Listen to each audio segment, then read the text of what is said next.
لا أقسم بيوم القيامة ولا أقسم بالنفس اللوامة أيحسب الإنسان أن لن نجمع عظامه بلى قادرين على أن نسوي بنانه بل يريد الإنسان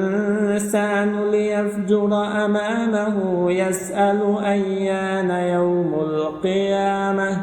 فإذا برق البصر وخسف القمر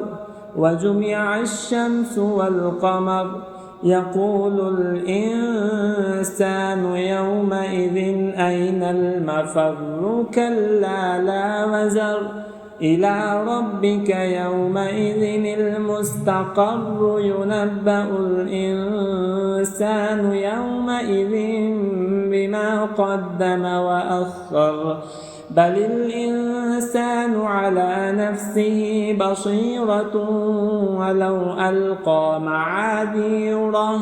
لا تحرك به لسانك لتعجل به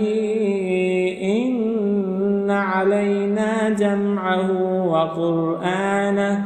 فإذا قرأناه فاتبع قرآنه ثم إن علينا بيانه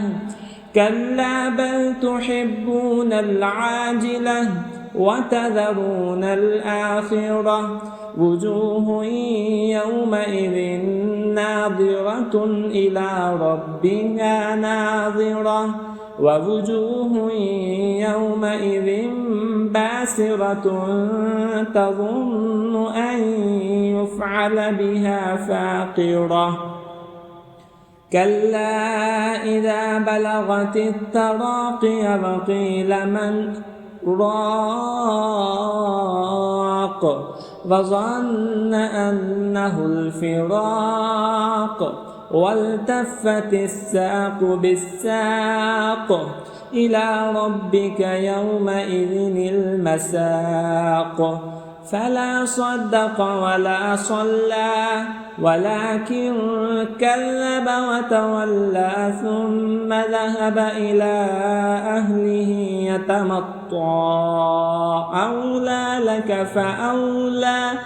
ثم أولى لك فأولى أيحسب الإنسان أن يترك سدى ألم يكن نطفة من مني يمنى ثم كان علقة فخلق فسوى فجعل منه الزوجين الذكر والأنثى أليس ذلك بقادر على أن يحيي الموتى